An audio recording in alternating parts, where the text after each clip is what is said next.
Welcome to Classic Trials. If you're new here, my name is Alita. I'm a lawyer licensed in California and DC, and on this channel, we make sense of the law one bite at a time. In this series, we observe and analyze the play-by-play of some of the biggest trials that have shaped the public consciousness of the American judicial system. In this season, we're working our way through the case of California v. Erik and Lyle Menendez. Growing up in Princeton, New Jersey, and then Beverly Hills, California, these young men had everything they could ever want, or so it seemed, until one night on August 20th, 1989, they approached Jose and Kitty Menendez with newly purchased shotguns. Put on trial for murdering their own parents, they claimed self-defense, arguing they were terrorized in their own home by abusive parents until they could take no more. Which argument is more convincing?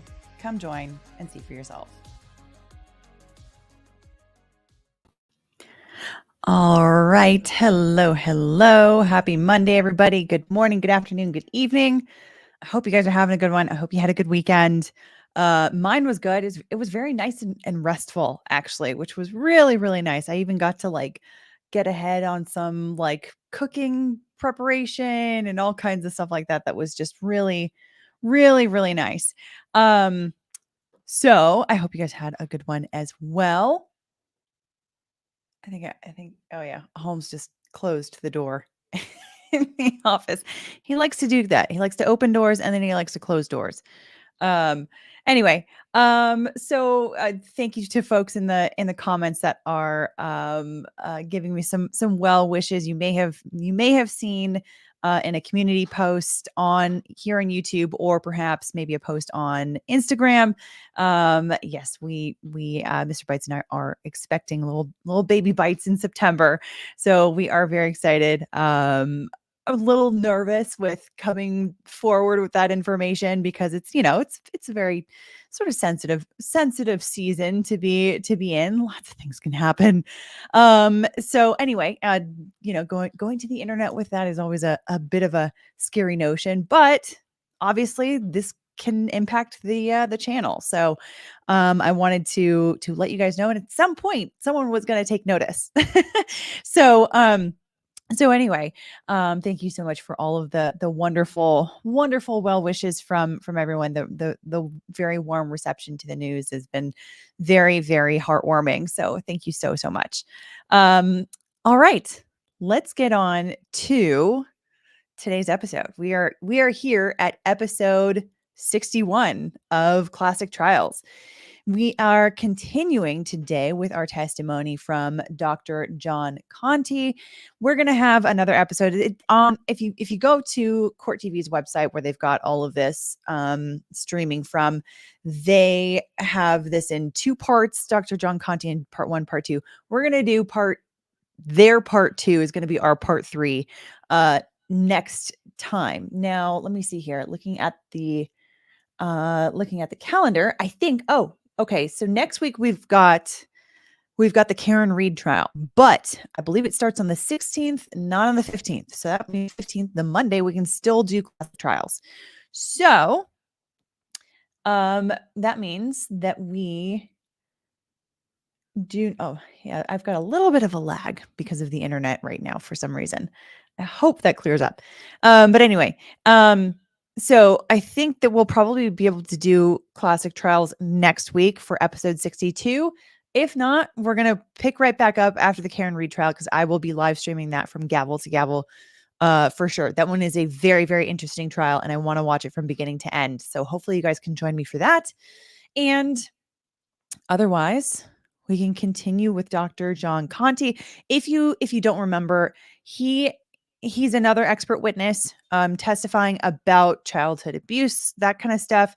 So if that is a tough subject for you, trigger warning. I'm sure mods will get that in the chat as well. And if so, I'll pull it up on screen from time to time. But as always, this is just one of those very difficult cases to be working through, and we are going through it in absolute detail. So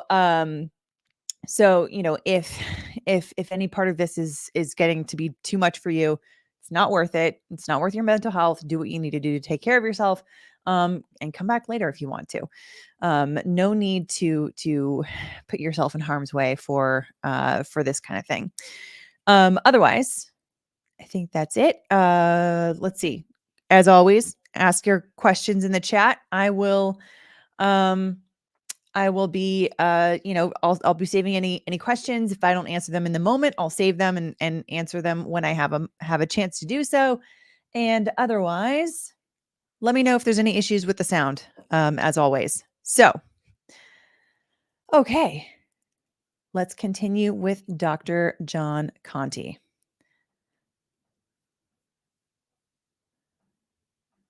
State your name again for the record, please. John Robert Conte. All right, I'll remind you that you're still under oath. Yes, sir. Okay. Morning, Dr. Conte. Good morning. I believe when we left off yesterday, you were talking about the experience that you have in the area of evaluating families and interpersonal violence. Is that correct? Yes, And you have a clinical practice and have had for some time. Is that Yes. correct? part-time. And you do research Yes. and you teach in the area as well. Is that correct? I teach more in the area of clinical social work, adult psychopathology. My teaching in the child abuse area is at multidisciplinary conferences and meetings and that kind of thing. I don't teach at the moment in that area at the university. Now, when you talk about the multidisciplinary conferences, I think we had talked yesterday about there being some 125 such conferences that are listed on your current resume. Is that correct? Yes, most of those are multidisciplinary because child abuse is a multidisciplinary field. And what do you mean when you say multidisciplinary? Who's at the conferences that you are instructing? Well, various disciplines such as social workers, psychologists, psychiatrists, attorneys. And you indicated that you also were teaching the judges in Alaska about evaluating the validity of abuse reports. Is that correct? Yes, that was one of the topics. It was a 2-day course for judges in the state of Alaska on various aspects of child sexual abuse. Assessment of allegations was one of the topics that I addressed, but there were others. And I think in reference to that, you indicated that you were trying to dissuade them from a checklist approach. Is Yes. that correct? What did you mean by that?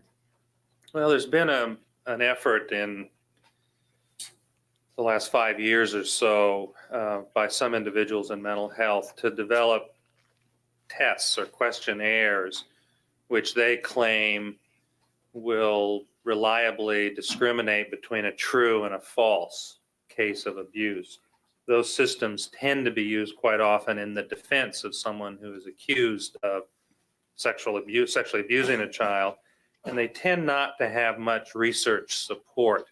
They're quite appealing often, though, because they look like they're research instruments and they're printed on nice paper, and some of them you even add up and get a score, and if you get such and such a number, that means it's a true case. And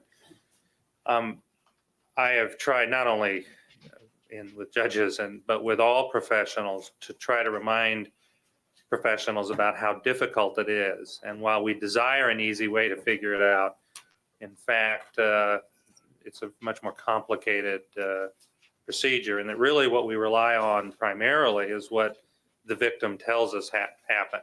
Doesn't mean we automatically believe everything that a victim tells, because there has to be an evaluation process of the victim's statement. Okay, and is part of what you teach that evaluation process?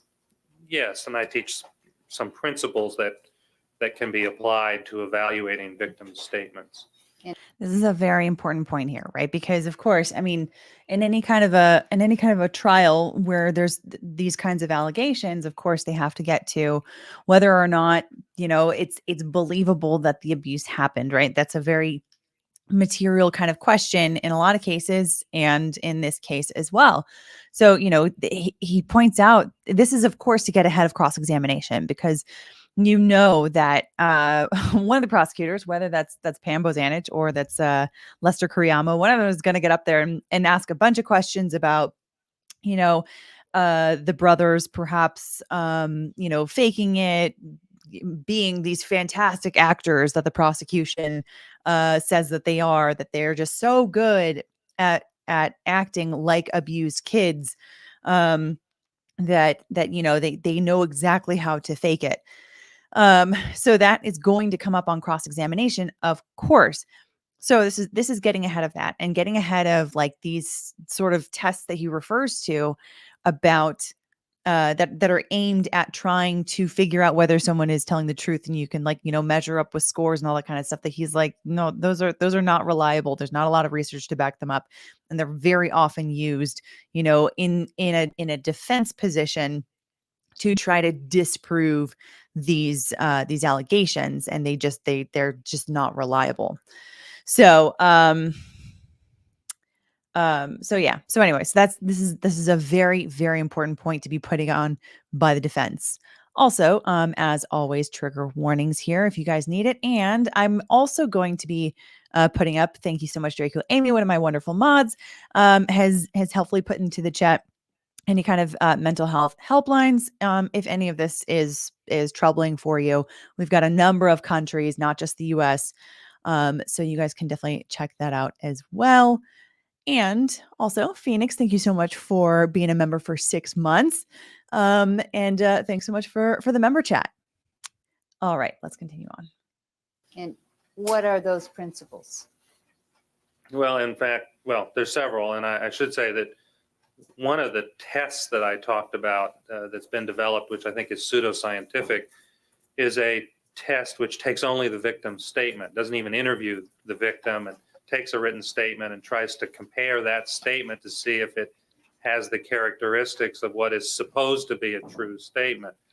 The actual data that you can do that reliably is virtually non-existent. If it were inexistent, we would probably use it for all kinds of crimes. You would just take the victim's statement. So what you have to do is, I think, be quite cautious, and in analyzing a victim's statement, you look for internal consistency, for example. What do you mean by internal consistency? Is what the victim tells you over the course of your contact consistent with itself? If there is an inconsistency, why is there an inconsistency? For example, one of the things we find with victims is that over time, they tend to give you more detail about a traumatic event. Why is that? Well, there's several reasons. It depends in part on the age and how traumatized the child was. Some people won't tell you because they want to see what you can handle. Some people may not have. What do you mean by that? They want to see what you can handle. You're a therapist, right? In this kind of setting, you're evaluating them. Why would the child or the adult victim of child abuse want to know what you could handle? Well, because most traumatized people who are telling you their story realize that it carries negative feeling, and it carries very powerfully negative images, and therefore they realize that the person who may hear it may be affected or traumatized by it. They also, do they worry that maybe you won't like them if you find out? Well, it can be shame that you'll feel bad about them, or you won't want to be around them because they've had a horrible experience. So it may be in part to protect themselves from the shame and the reaction they think that you may have to them. It may also be, though, that they can't afford to have you be overwhelmed by the story, because they need you to be in control, and they need you to be able to listen. And so they'll tell you a little bit at a time and see what you can handle. And if you handle, you get more. I think probably a more significant factor is that these experiences are sufficiently traumatic that people have to manage, they have to cope, they have to adapt to the traumatic event. And so they try to push it from their own memory. And so often we find that when victims begin to tell you about an experience, new aspects of the experience will come to them. They'll remember things that they thought they had forgotten, or they'll suddenly make associations that they had long ago kind of buried in their mind. And so the lack of consistency over time may be because the victim is either remembering more or is willing to tell you more about what happened. So even though I said you look for consistency in what a victim tells you, there may be times that the lack of consistency actually supports believability because it is disclosing new information. You also look to see whether what the person tells you is consistent with what other victims have told you. Now, how is it that you are you relying only on people you've personally interviewed in terms of what other victims say, or Well, do you read material in that area? I think it's always, if you rely on your own experience, you're always in the safest ground. And so the more victims you've talked to, the more you understand how victims talk about experiences, how various sexual abuse experiences are in fact experienced by the individual. And so the firsthand experience is important, but we also have research and countless narrative reports that are published of other victims' experiences. And so you listen to that, and if what the victim tells you, if it is consistent, then that may be helpful in understanding or in assessing the credibility. But that also has a problem, because what some people then do is say, well, there's a pattern to abuse. So, for example, one of the characteristics of most sexual abuse, or much sexual abuse, is a grooming process. It starts out gradually, where an offender may be using non-sexual touch, maybe rubbing a back, and slowly move toward more sexual touch. That's a grooming process. It's, I believe, a kind of desensitization where the offender gets the kid used to being touched. Now, that's a common pattern. If you had in your criteria, well, there's always a grooming process, and a child or an adult described rape without any grooming process, if you were overly relied on that one criteria that I'd suggest might be important, that there is a grooming process usually, then you'd say, well, that victim describes no grooming process, therefore that victim must be describing a non-real event. Although, obviously, I think we all know that there are rapes in which there is no prior warning, there's no grooming process. And so what you do with each of these sort of principles that you use is also caution the person who is doing the assessment that there is variation. And sometimes some kids will say things that sound very strange. They'll say, I was abused by a clown. And you sort of think, well, that doesn't make a whole lot of sense, but it certainly is possible that an offender may have dressed up like a clown, or the offender may have somehow done, had a clown face or a clown nose or something, and the child is accurately reporting. So you have to be careful how you apply any of these criteria, and you have to balance them. Now, I think there are also things that you look for. I think you look for things that are unexpected, or you look for things that describe the abuse experience or psychological processes that are associated with the abuse experience that people would either have a hard time making up or couldn't make up. When a person, for example, describes a flashback, that is a remembering of a traumatic event, and you ask them about that, you can often get detail about that experience that sounds like other people that have described flashbacks and would be difficult to make up. Although flashbacks is probably the weakest kind of example of that, because that's now become part of the culture, and lots of people are talking about flashbacks. But there are other kinds of things that victims may describe. So it's really a sorting through process of listening, asking questions, coming back and asking other questions, trying to put it together. In extended evaluations where you have time, I often find that it's helpful to come back and take something out of context and ask someone about something they described and see if they can locate it, and they can, in the time that and in the way they had talked about it before. So again, it is not a precise, it's not a mathematical process. It's not a matter of checking things off on a list and saying, this person was abused.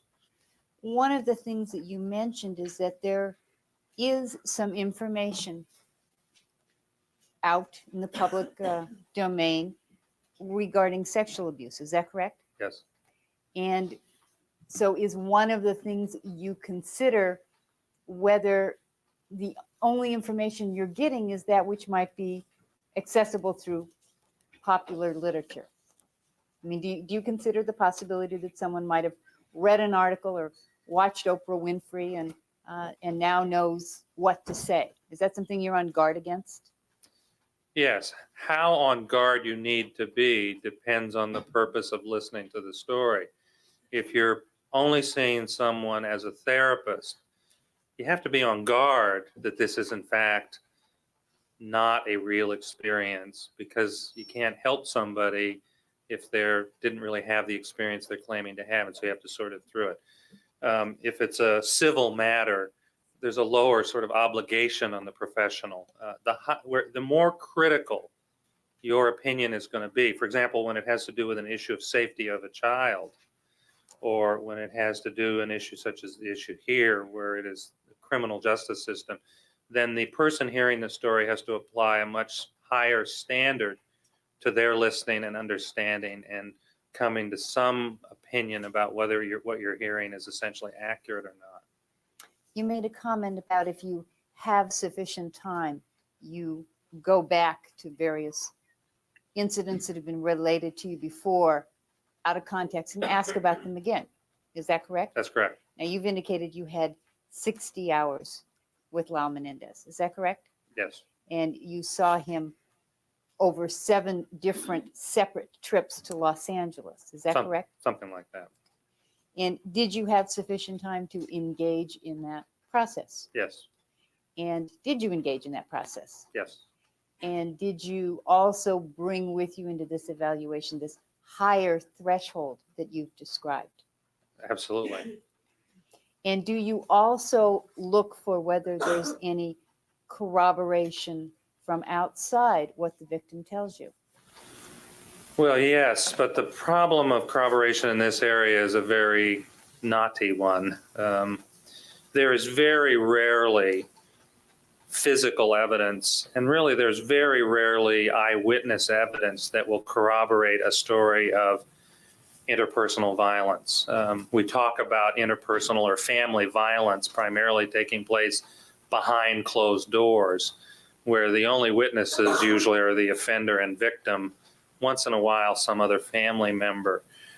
There's rarely medical findings, for example, clear indications of trauma. So then unless that is sexual trauma, unless you have physical abuse that leaves tissue damage or perhaps broken bones that can be picked up on an x-ray, there very rarely is corroboration. And that's why most state laws, for example, don't require corroboration of a victim's statement for it to be used in court. You mean in prosecuting someone for, say, if someone is charged with abusing a child, if that child comes in and says it happened, if that child is believed, that's sufficient. That's right, if the child is believed. But the absence of medical evidence or pictures, or, once in a rare while you get a diary where an offender describes what they did. And that's really great when it happens in terms of prosecution, but it just doesn't happen that very much. So you search for additional evidence that would tend to support. And I think what you often get, if you're going to get it, is kind of a tip of an iceberg. And you have to be careful not to make that tip of the iceberg too big and make more of it than you can. But you will, on occasion, get some evidence which supports the accusation or the allegations about sexual abuse. But again, you have to be quite cautious about that, because the field has believed things. I mean, we used to believe, for example, that incest fathers didn't abuse outside of the home.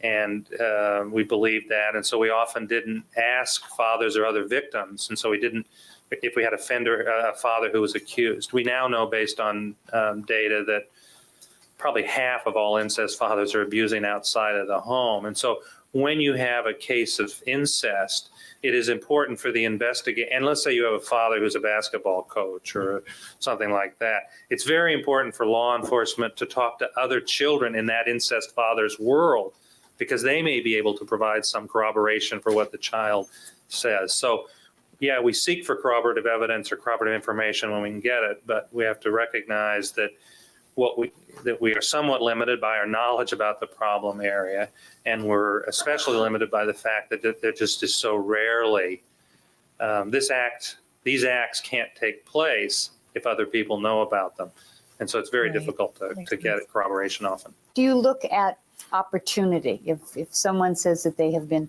abused by someone else, do you look for times when that person had access to the child in privacy? Yes, although again, you have to be very cautious about that, because it does not take a long time to abuse a child. So a teacher may say, well, I was only alone with a child for a 10-minute recess. That can be enough time. So someone who has more extended periods of private time, that's probably a more important factor than it is in someone who doesn't have a whole lot of time. But even if you don't have a whole lot of time, it's still possible to either physically or sexually abuse, for that matter, a child. In this case, did you interview and review testimony of various cousins who lived in the Menendez home? Yes. And did they describe the fact that when Jose Menendez would go to the bedroom with Lyle Menendez or with Erik Menendez, but in our case, more importantly, Lyle, that no one would ever think to go down the hall, let alone go in the room? Yes. Did that have any significance to you? It supports secrecy, and it supports an awareness that something was going on down there that should not be interrupted. But you also have to recognize that in families, there are many times, there's all night long that something could take place. So it's not just those opportunities that the cousin described. Incest, the nature of the opportunity and the time that is available and the access is very different than in non-family cases. Were you shown photographs? Your Honor, may I approach with exhibits 232, 232 and 223? Dr. Conte is showing you the previously enumerated exhibits and asked if you had the opportunity to see those photographs. Yes. And are you aware that they have been identified as one of Erik Menendez and one of Lyle Menendez? Yes. And are you aware that they appeared in a roll of film which also included birthday party pictures from Erik's 6th birthday? Yes. And are you aware that the envelope which contained the pictures when they were picked up at the film store has Kitty Menendez's writing on it? I was told Sorry, actually, let me that finish. it was her handwriting. Yes. Okay. So she's getting into photos that were taken at a birthday party. What she's about to ask about is probably other photos as well. I'm going to be on high alert to take the video feed off the screen just in case, because this court feed does show the images in question that are just incredibly disturbing. This is, for me personally, like, this is one of the things that has me somewhat convinced, or one of the more convincing parts of this trial, as to proving that they were in fact abused as even very young children, is photos that were taken of them clothesless, neck down, basically, that were included in this roll of film of photographs, along with this birthday party that Jill Lansing just referred to. Now, so just so you guys know, if you see me take off the screen, it's in an abundance of caution. If they, if I start to see that the camera scrolls over towards the bulletin board with photos put up or something like that, just in case, I'll be taking it off screen until I know, what it is that they're showing, because I don't need to be getting reprimanded by YouTube for showing this kind of stuff. But yeah, so anyway, just letting you guys know that now that I've got notice of what kind of testimony they're getting into right now. Now, is there any significance to you about those photographs? Well, yes. And what is that significance? Well, I think there's several issues. First of all, as I remember the roll, these were interspersed among other photographs. I think probably every family that takes pictures of kids probably has pictures of kids bathing, especially little kids. I think the fact that these heads are cut off and there is such a focus on the genitals is unusual, and certainly should create some level of concern about the motivation of the person who took that. Exactly. Now, in addition to all of the other people you interviewed, you indicated that you discussed the topic of his molestation with Lyle Menendez himself. Is that correct? Yes. And Did you form some opinions with regard to the validity of the information you were receiving? Specifically about the molestations? Yes. Yes. And what was that opinion? I think that Lyle was essentially describing a real experience that he had had with his father, or a set of experiences. What do you mean essentially describing? Well, this is a little bit complicated. I don't think that any human being necessarily has the capacity to be 100% accurate about everything over a lifetime. I think when there are traumatic events, people often keep pieces of those traumatic, in fact, the things that may be the worst to them, they may keep them protected. They may defend against them. They may bury them deep. I think that Lyle's description of that experience with his father was very painful. And I believe that he told me what he was able to tell me. And what he told me is believable. I wonder, I guess, whether there was more to tell. But I believe that essentially what he told me made sense. It was consistent. He told it the same way. His description and affect when he was telling it to me were, I think, credible. What do you mean by his affect? Was this something he was eager to talk about? He wasn't eager. He wasn't overly dramatic about it, but it was quite painful. He had a lot of shame.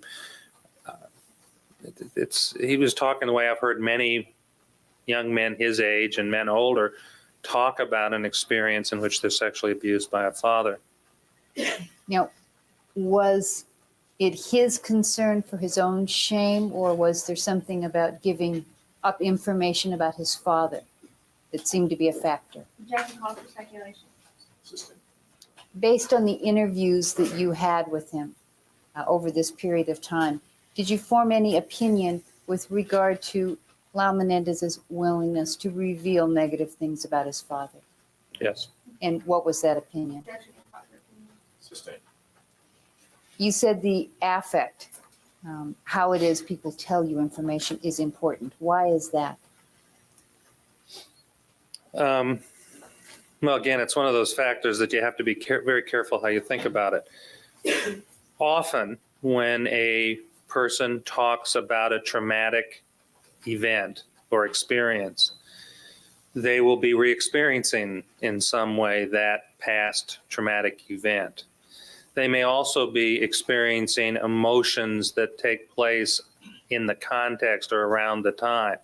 So there may be shame, there may be pain, there may be guilt, there may be sadness that they were being hurt. Now, at the same time I've said that, some victims will talk about incredibly horrible experiences, but because they have separated from the physical or emotional pain, they will tell it in a very matter-of-fact way. So the absence of emotion that appears consistent with the description of a traumatic event doesn't mean that the person is making it up. It just means that the person has separated from or somehow tried to cope with the feeling, the pain that goes with it. So a lot of these factors I've talked about, when they're present, they are helpful, but when they're absent, you don't know for sure what to make of the absence of it. So Lyle's description of the sexual abuse by his father had affect. It had shame. It had reluctance to talk about it. It had some level of embarrassment, I think. It wasn't overly dramatic, but we were doing it in a very slow way, too. I mean, we were doing it in as supportive way as I knew how to get that information. What were the factors that you relied on in making your determinations that this information was accurate?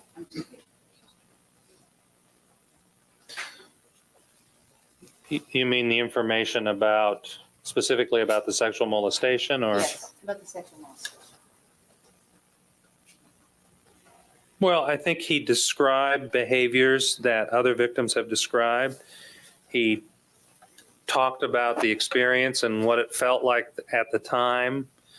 And I think one of the most compelling things, for example, was talking about how much he wanted his dad to love him and how much he wanted to do. He knew that this was important to his dad, and his dad liked it. And he wanted to make his dad feel good.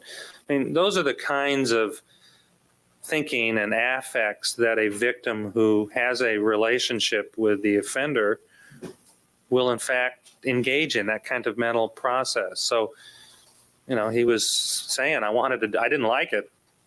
I didn't like it at all, but I wanted him to like me, and I wanted to be close, and I wanted to do what pleased him. So I felt that was credible.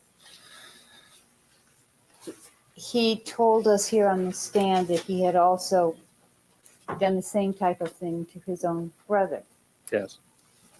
Did that have any meaning for you in terms of evaluating this? Yes. And what was the significance of that? Well, again, it's not all victims, but many victims will engage other children, often younger children, in the same things that are happening to them. There are different labels or the different ideas about why victims do that. One of the reasons is that it's a way of gaining mastery over the experience. So you do it again, but you do it as the doer in the hope that it'll feel different. Some people talk about trauma play or traumatic play. It's acting out with others or in play the traumatic event that you were exposed to. That's also very interesting because it would suggest at least a possible reason for why this kind of abuse will happen in sort of cycles where the abused becomes the abuser to someone else later on down the line, and then it just keeps going down and down and down until that cycle is broken by someone who's been abused. That's really interesting. I hadn't heard that explanation before, but it on a certain level, it kind of makes some sense. His description of what he was doing to his little brother, both when I talked to him about it and when I saw the videotape of him describing that, were consistent. And those two times were consistent. And it was also consistent with how victims have talked about victimizing other people.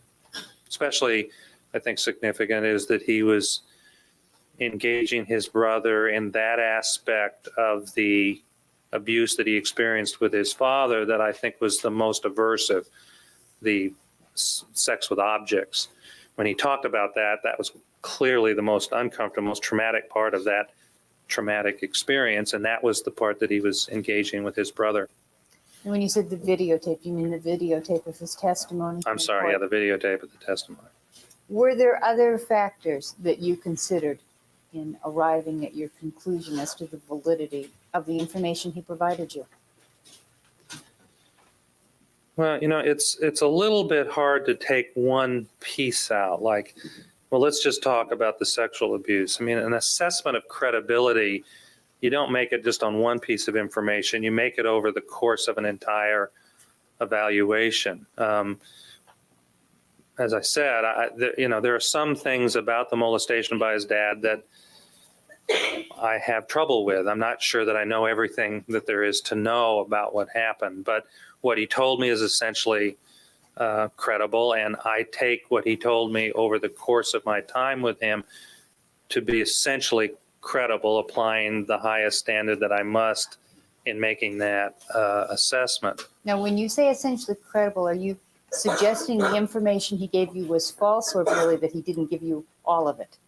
I'm not sure that he gave it all. I think what he gave me was accurate to the extent that any human being can describe that kind of experience accurate. But when you're with someone, you develop hypotheses or areas which, if you had another 60 hours, you might explore. Or if he was a therapeutic client, I would explore with him much more whether the abuse with his dad had gone on longer than he now remembers or longer than he's willing to say. But I didn't have another 100 hours, and even more significantly, he's not a therapy client. And so, what he told me, what he was able to tell me was plausible. It doesn't mean I do have suspicions about maybe it went on longer. That's a suspicion or a tentative hypothesis that I've made. If I were seeing him more time or in a different setting, I would explore with him. You do that with clients all the time. They tell you so much, and then you say, well, I think there's probably more here. The advantage of a therapy client is that you can, in 6 months or in a year, that issue may come back.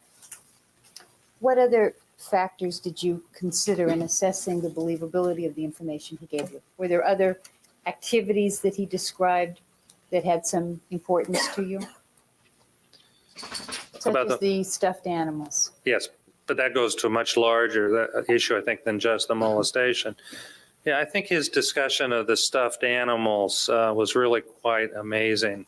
Well, let me stop you here. It goes to a larger issue, and is that his overall credibility in Yes. terms of the psychological abuse and the physical abuse and the description of the family setting? Yes. And what was the significance of the stuffed animals in that context? Well, many survivors have stuffed animals. I believe Dr. Briere, I read his testimony about that, and he said that. And that is true. I think many survivors do. Although I've never actually seen that described in the literature. It's something that people who work with survivors tend to know. Maybe in the literature, I just am not aware of it. But what was phenomenal about Lyle's use of the stuffed animals is that he really, first of all, he had large numbers of them, and he gave them personalities, and he acted out scenarios with those stuffed animals, kind of issues in his life. And he had personalities in the animals, or gave personalities that sort of represented issues in his life. He had, nasty stuffed animals, and he had weaker ones, and he had stronger ones, and he had sort of a judge who made decisions about what was going on among the stuffed animals. And in a sense that in a way that I've never heard from another victim, he, in a way, was doing play therapy. When we see traumatized kids, we often ask them to act out with animals, with puppets sometimes with a dollhouse, sometimes in sand play, their bad experiences. The difference between Lyle's acting out his issues with his stuffed animals and play therapy is that there was no therapist there to help guide the process. And so there was no therapist there to help talk about the feelings that the stuffed animals had, or to maybe figure out ways that the stuffed animals could work out the scenario in a different way. So his description of how important the animals were and what he did with the animals, he took them when he buried the rabbit, for example, some of them were there. And his collecting other animals that were kind of orphaned by his brother. This is sort of an over-involvement, or it's an excessive use of animals for to meet a therapeutic need. And he told me, for example, at one point that his mom had thrown a stuffed animal out and the dogs had got it and ripped it up. And he told me that he had been able to save the hat. They're still important to him in a way, that this was a very significant thing to him. He told me that he took him to high school and it was okay because he was a popular kid. Although I read it elsewhere, I think in the school notes, that he really was kind of teased about it. But they were so important to him because they had this therapeutic coping purpose to him. That description was wholly believable to me, and I don't think a non-victim would have known that therapeutic use. And I talked to Stacey Feldman, his first girlfriend, on my trip to New Jersey, and she described, the animals. And, so there's confirmation just about how important these were in his life. So that's one of a number of factors, I think, that I found to be important in sort of assessing his overall credibility. What were some of the other factors? Well, it's a much smaller, but it's, I think, psychologically quite significant, but it's another example. When he was a young guy, Muncie, and it might have been a little bit older, he had a little ceramic leopard. When he described it, it was my memory of the kinds of things you used to be able to get at carnivals, if you tossed quarters in the bowls or something. And this leopard kind of sat up, and Lyle had a period of time where as he would walk through his room, he would have to turn the leopard so that it would be facing wherever he was. That's an externalization of anxiety. It's a little ritual that made him feel safer. It's sort of, he had a lot of internal anxiety. He would externalize it, and this was a little thing that he could do to feel safe. He also had to touch things. If he touched them once, he had to touch them again. These kinds of little rituals that What's the significance of that, of touching something once and then Well, touching it again? it's a It sounds a little bit like obsessive compulsive behavior. Really quick, Debbie Faison Cook wants to know: are both juries here or just Lyle's? This is just Lyle's jury, so this is all about Lyle. We're not talking about Erik with this witness. it's a little ritual to feel safe. It's an externalization of anxiety. Which sort of helps him, gives him something to do to relieve the tension. I got a little caught there because I was going to mention that as another kind of example. People often carry things with them that are great significant. I have a pocket knife that I carry and often touch. I don't have it today because I can't fly with it, but you know, this Can't sort bring of, it to a courthouse. it's a symbol, it's something that makes you feel safe. In Lyle's case, the leopard was that kind of a symbol, but it was also a ritual. It gave him something to do, which served the purpose, I think, of reducing his level of That's anxiety. interesting. Now, are things such as the extensive involvement with the animals, the moving of the leopard, or the touching things twice, is that information that is available in the public domain in terms of reading magazine articles, or is this rather unusual behavior?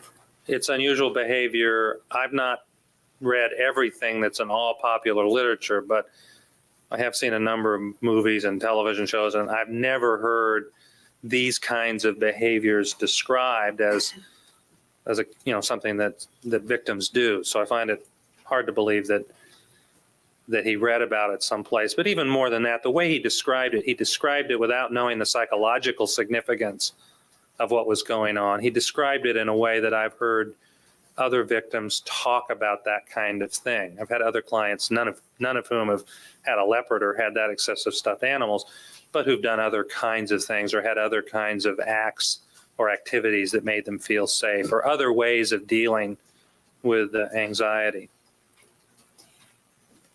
Dr. Conte, in your work, have you become familiar with the concept of the battered woman syndrome? Yes.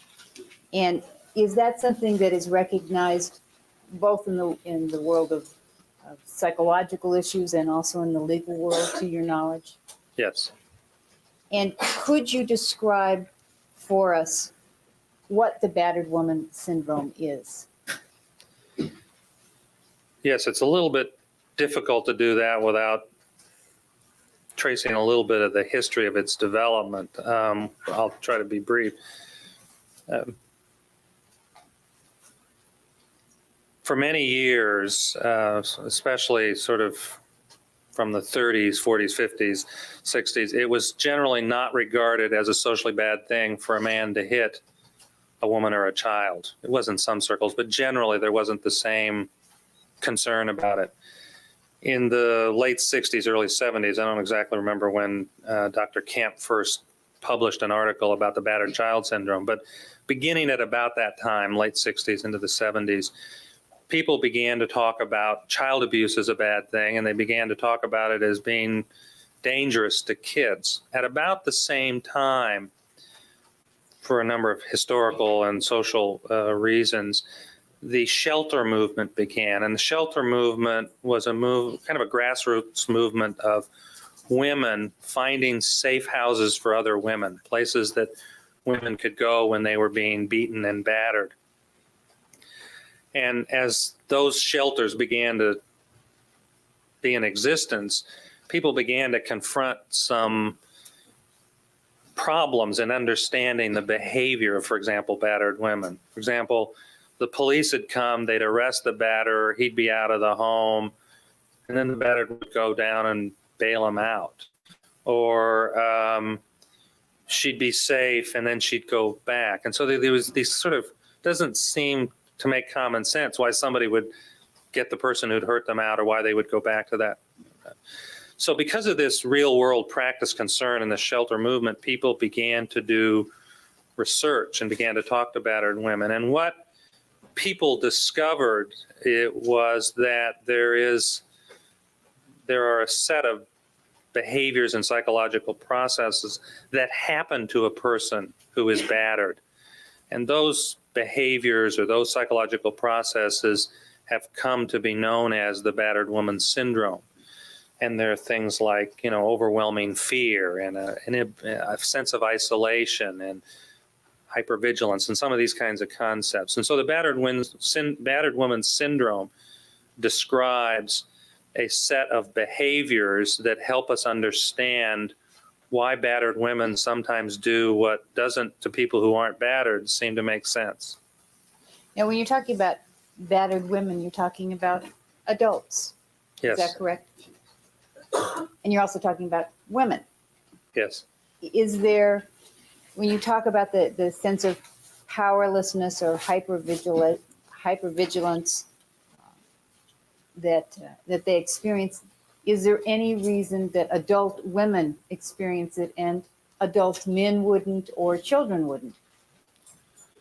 I mean, is it just limited to adult women? Well, no, and to the contrary. I mean, This is another very important point here, right? Because at this point in 1993, people had heard of the battered women syndrome, but trying to explain to the jury how it's not just for women, it's not just for adults, that it can also be for men, it can also be for children of either gender. This is a very important point for the defense, like I said.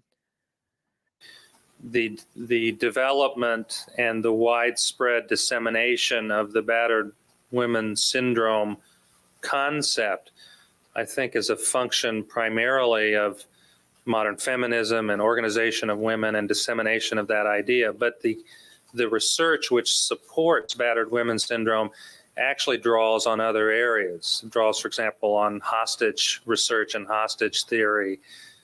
It draws on work with concentration camp survivors. And so it really was an accident of history. And in part, it was an accident of the law, because this concept, battered woman syndrome, was taken into the law quite quickly and was used and, argued about. But the same behaviors are noticed in other kinds, not just adult women. They are applied currently, for example, to people who live in same-sex relationships. So we can talk about gay or lesbian battering. And people are beginning to also acknowledge or recognize that those same set of symptoms exist in battered children.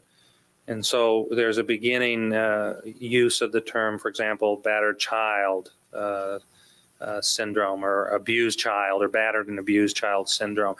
I really think that the more appropriate term is battered person. Battered person is a more generic term then that will describe to the same essential set of characteristics, whether you see them in women or gay men who are in a battering relationship, or kids. Now, when you talk about the powerlessness or the helplessness, can you explain to me what you mean by that? Well, sure. Powerlessness is a sense that you don't have alternatives, that you are unable to keep bad things from happening, that there is no way to avoid the ultimate thing you dread, which is being battered or abused or somehow hurt. And it is something which is learned or conditioned over experience with whoever the batterer is. You learn that there's no way to prevent it, or to avoid it happening soon. And so you begin to develop this sense that there's nothing you can do, that you are powerless to prevent or avoid that experience from happening. Now, there's some different theories about what powerlessness is and where it comes about, and there are some different research areas which support it. But this sense of powerlessness and inability to control your environment, to keep the bad things from happening, is part of this concept. Does it affect your ability to leave? Yes, it affects your ability to leave in that you've been unable to leave before. You don't believe that leaving will really prevent it from happening. And you begin to develop a sense of self as someone who is unable to control things, influence things that happen to you. Now, are you saying that the research shows that this is something that happens to the women in these relationships, that they develop this perception of themselves and the world they live in, that they don't have the power, they don't have the ability to leave? Well, they have the ability in the sense that they have, they've got legs, and many of them have families, and many have jobs, and so they could, in fact, literally from an objective point, leave. But what the sense of powerlessness does is sort of blocks the ability to see that you have alternatives. When you are unable over time to prevent something bad from happening, nothing you do prevents abuse. In fact, even when you do what you think is going to prevent it, you still get abused. You develop this sort of sense, well, there's no point. Hopelessness. It's fruitless. It's not going to work. Yeah. And so in a sense, the sense of powerlessness overrides the person's real capabilities.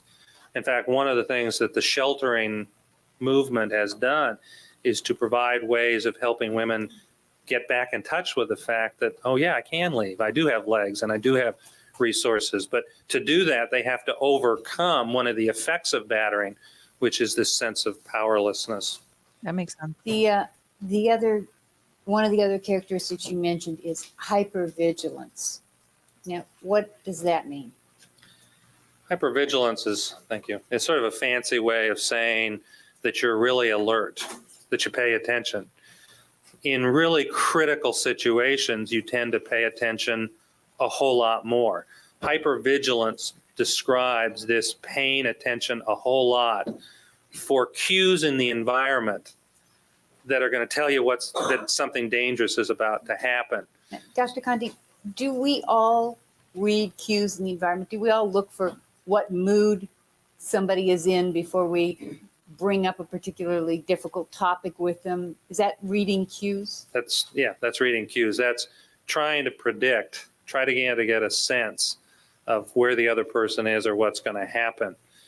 Cue reading is a fancy way to talk about it. But yeah, we're all alert to people we live with and even people we're not live with. And we see someone on the street who looks a little menacing. When we say looks a little menacing, we're reading some cue about that person or that situation that tells us something's at risk here. Are people who live in battering situations or who have been battered more inclined to do that than people who have not? I mean, or do they do it to a greater degree? Well, again, I'm afraid it's one of those things that you have to sort of tell both sides of. Yes, many people who live in battering environments, really many people who are in traumatic environments become hyper alert. They become more likely to attend to cues or events that are going to tell them what's going on and what the risk is. Now, some people who are in traumatic environments become the opposite of hypervigilant. They tend not to read cues. In fact, one of the reasons to protect yourself in a really violent, stressful environment where there are lots of cues that are telling you you're going to get hurt is to become less sensitive to cues. So it's, again, victims of trauma will respond in different ways, but a way which is often noted in people who've been exposed to trauma, including war trauma, is this hyper alertness, looking for cues that are going to tell you what's going on and what the danger is. The problem with hypervigilance is that because of the concern, the heightened awareness and concern about cues, you can often misread cues. You're so carefully looking for something that's going to tell you, am I going to get hit? Am I going to get hit now, or is it going to be in a few minutes? That you sometimes will misread cues. Do you see something like that, like a child who gets hit? If somebody makes a rapid movement with their arm, that child may flinch. Yes. Is that the type of... Right. They may get up from their chair and the child will move back. That's a misreading of a cue. It's saying that's that thing that I saw, which I thought meant danger, it turns out it wasn't. Now, did you talk to Lyle Menendez about other aspects of his life besides the sexual abuse by his father? Yes. And a lot of the areas were covered by Dr. Hart yesterday. Is that correct? Yes. You were in the courtroom. And a lot of the areas have been covered by the various witnesses who've testified, whose testimony you've read, I understand. A lot of it. Directing your attention specifically to the what we refer to as the last week, the Tuesday through Sunday series of events. Did you discuss those with Lyle Menendez? Yes. Can I have counsel approach this for a moment? Your direct examination. Dr. Conte, I believe as part of your evaluation in this case, you segregated out events of the period from Tuesday to the Sunday night when the shootings occurred that you found to be significant. Is that correct? That's correct. And was the first event of any importance the confrontation between Lyle Menendez and his mother and her ripping off of the hairpiece? Yes. Now, did you have other information from the various sources you relied on, the other witnesses, the therapy notes, information supplied by Lyle, in terms of Kitty Menendez's temperament and behavior throughout his lifetime? Yes. And did you have information specifically with regard to her temperament in the last few years? Yes. And were these rages, such as he described, consistent with the other information you had received? Yes. And I believe that that both Lyle and Erik Menendez testified that Erik Menendez did not know that Lyle Menendez had a hairpiece. He knew something had been done to his hair, but he didn't know that he had a hairpiece. That's my understanding. Was that consistent with other information you had about this family? Yes. In what way? Well, this family, by lots of observers, has been described as incredibly secretive, that they didn't share things about each other and about abilities and problems, even with close family members, aunts, uncles, cousins. The kids were told, in fact, not to share information about grades or speech problems or other kinds of things like that. So yeah, it was an incredibly secretive family. I wasn't surprised to learn that Erik didn't know that his brother had a hairpiece. And is being secretive something that you find in abusive families? Certainly, it's being secretive is something you find in many pathological families, abusive and other types of families where there is some problem that people don't want out. I believe the next significant factor you identified was Erik then told Lyle what had been happening with his father, between Erik and his father. Yes, I think he started to tell him about, wasn't not a lot of detail, but started to tell him that something was going on between he and Dad. Is this consistent with both what you knew about this family and what you know from your experience about people reviewing their own victimization, reviewing their own victimization, that he wouldn't have told Lyle before Yes, and that he would tell him on this occasion? yes. This was an occasion of great emotion. He was shocked. He saw his brother, with a hairpiece ripped off. There was a lot of pain done to his brother. So it was a highly emotional situation or event. And so in the spirit of, or consistent with that emotion, Erik tells him a secret about something very painful and traumatic. Now, Lyle had always been viewed in this family as the heir apparent. He had a position of more power or respect in the family than Erik did. Is that correct? Yeah, I'm not sure power is the best term, but yeah, he had a special position. He was the heir apparent. He was the favorite. Would there have been any impact on Erik seeing Lyle in a vulnerable position? I think seeing his brother in a vulnerable position may have triggered his own vulnerability.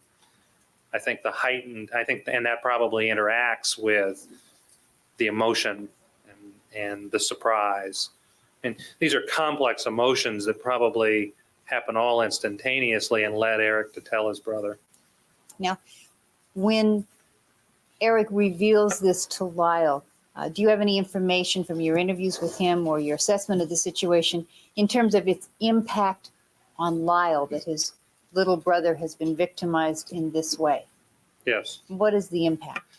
Well, I think there are multiple impacts. I mean, I think he sort of instantaneously remembers and feels guilty about his own abuse of his little brother. He remembers talking to his dad when he suspected abuse of Erik earlier on in his life, and when his dad said, nothing's going on, and if anything is going on, it'll stop. And so his view of his father is suddenly challenged. And so, you know, in an already aroused state, because it's crying and in pain because his hair piece is ripped off, his brother reveals this, that instantly triggers guilt and surprise at the father and a sense of responsibility, which sort of, you go up the level of anxiety and fear and arousal, and you know, it's a highly emotional environment. And you know, when we talk about it in a cold sort of way, I don't think it's possible to communicate the level of emotion that was going on between these two brothers at these series of events that happened real quickly. Did you form an opinion as to the relationship between Lyle and Erik in terms of whether Lyle perceived himself as the protector of or responsible for his little brother in some way? Yes. And what was that? Well, I think it's a somewhat complex relationship. I think early in their lives, Lyle, you know, we've already talked about the fact that Lyle sexually abused his brother. There's also a period where he beat up his brother some, encouraged, I think, by his father. But in the later years of their teenage period, they became much closer. Lyle took on a protector role. Erik told me that he looked to Lyle, that he loved his brother, talked about being at a camp together as kind of a pivotal bonding experience between these two. And so, yeah, by the time that this incident and these two secrets are revealed to each other, this is a very close, supportive sibling relationship. You then indicated that the next important step is the discussion and the determination that by Lyle that he will talk to his father. Do you find that to be consistent with how he had dealt with his father throughout his life? That is, did he go to his father and express his opinions and demand changes and sort of assert himself in that way? Yeah, there are a number of instances where he did that. How many? Well, is it more common that he would do that he would assert himself with his father? Or less common. I mean, I think he would be less likely to go, but there were some times where he would go and talk to his father about issues that were important. In terms of real confrontation on issues of this nature are very important. The only one I can think of offhand is this time that he went and talked to his father about his suspicion that something must be going on between Jose and Erik. And when he indicates that he felt confident that this was going to result in correcting the situation, did that reflect an accurate assessment on his part of the reality of who his father was and the relationship he had with him? That he would just go to him and say, you got to stop, and that would happen? He'd have that kind of power? No, I think it's a serious underestimate of his father. It's an overriding of things that he really knew about his father, probably because of the emotionality at the moment, of this sharing of these two secrets, the brothers talking, coming up with a plan. I think it was an unrealistic appraisal of his own ability to talk to his father as well, but it's understandable given the heightened emotionality of that evening. And then you indicated that that the fact that he stayed up most of the night, got very little sleep, that this had some impact. What type of impact does sleep deprivation have on one's emotional state? Well, it increases emotionality. It tends to decrease judgment. It, in the vernacular, I guess, adds to stress level. And you know, I almost picture this after I talked to Lyle and after I started looking at it. I almost picture what happened as a series of steps. And there was the ripping off of the hairpiece. That was a couple steps up in intensity of emotionality and triggered fear and physical pain and guilt and these things that we've already talked about. His brother's sharing of the information, that was another couple of steps up. And then we had a period of positive talking between the brothers and, oh, hey, we can fix this and we can go and talk to dad and it'll be okay and I'll do it. We've got all the cards. That's kind of a long level step of kind of evening out. I think the staying up all night then tends to increase somewhat the level of arousal. The next day, Erik and Lyle get together and they talk about the future and how things are going to work out. Now, what effect does this have on the emotional state that's building? It's like a very long step. It's future directed. It's positive. We're going to be together. We can live together. This is all going to work out. It's not reality based or not very realistic thinking, but it serves the purpose of reducing tension and anxiety. And because of the affection and because of the fond thought of living together and having this nice life, it serves to reduce probably the level of anxiety and arousal. Now, when you talk about these steps as tension is building, I take it that where this is going is that there's an acceleration of tension overall through this period of time. Is that correct? Yes, but it's not a straight line like this. It kind of goes up and then it may go down. Sometimes it may stay flat and then it goes up. Now, when you're talking about on Wednesday, they're talking about the future. Does this bring the anxiety or fear or stress level back down to where it was before the hairpiece is ripped off, or is it still above that level? Oh, no, it's much higher than it was prior to the hairpiece, but it comes down some. And then he talks about having this conversation with his mother, sort of goes to his mother to hope that she will intervene. Is that correct? Yes. And the conversation does not go well. No. How do you explain, given everything you've heard about Lyle Menendez's relationship with his mother? She was rejecting of him from the very beginning, that she was abusive toward him. There are all the dynamics that have been described. Why would he go to her for help? Well, it's incredulous, I think, unless you understand something about children and development and abuse. I think if you look, children want mother's love. They want parents' love, and they want to be approved. And even when you've had constant experiences that you're not going to get it, you keep trying to get it. You keep searching for it. At some point, if you become truly independent, you sort of give up and say, well, I'm going to write her off. I've had it. But this need, which I think every child, every human being has, is there. And it certainly is present in Lyle. He's constantly trying to reach out to her. He's reached, I won't say constantly, but he often reaches out to her, trying to get her to respond in a different way. When Erik finds the suicide note, he says, come on, Mom, come back and live with me. He says, meaning Lyle says? Lyle says to his mom, come back and live with me, sort of realizing that that's going to pretty well cut him off from dad if, in fact, he takes that step. And, of course, Mom says, oh, no, your father's the greatest person and I'm happy. And Lyle doesn't sort of understand this at all. It doesn't. If you heard that, everything's good, I promise. Indy and Mavi are once again posturing. Hang on one second.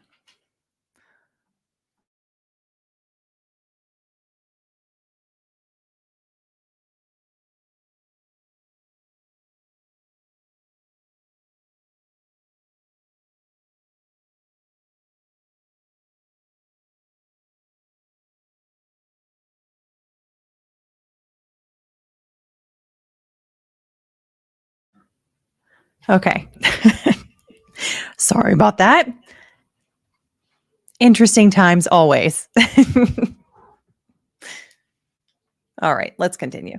But he tried. And so I don't think it's surprising, given the emotionality that's triggered by the hairpiece and Erik's revealing or beginning to disclose the abuse, that he would go to Mom and say, there got to be some changes here. It's juvenile. It's not, doesn't make a whole lot of reality sense if you don't have the desire he has to have Mom be a mom. But if you understand how kids are, I don't think it's that hard, that difficult to understand why, in spite of all of his history and everything he may know in his head about how she's going to respond, that he still hopes that it's going to work out. And he goes and says, you know, there need to be changes around here. How do you reconcile this with, or how do you factor in the period of her own abuse of Lyle? How does that fit into the dynamic of this relationship? Well, again, there were positive aspects of the abuse of his father, connection, wanting to please, there are also positive aspects of the abuse by his mother, a sense of connection, a sense of being special. She was showing some affection and warmth. As that ended, Let me stop you. When you say positive aspects, are you suggesting that either abuse was a positive experience for Lyle Menendez? Or? No, I'm not suggesting that sexual abuse is ever a good thing, that it's supportive of development or something that we should tolerate it. But kids who don't get their needs met in other ways will sometimes find in abuse, albeit pathological, they will find needs fulfilled, to be touched, to be close to someone, to, you know, feel good, not just physically, but emotionally. Now, nobody would ever say that's an appropriate way to meet a kid's needs or that we should want that. But in fact, to survive emotionally and psychologically, some kids do get things out of abuse. Kids who are physically abused don't like to be physically abused, but they'll say often, well, I deserved it, and at least he cared enough. Well, he wasn't doing it because he cared. He was doing it because he was out of control. But the child needs to get the need of connecting met.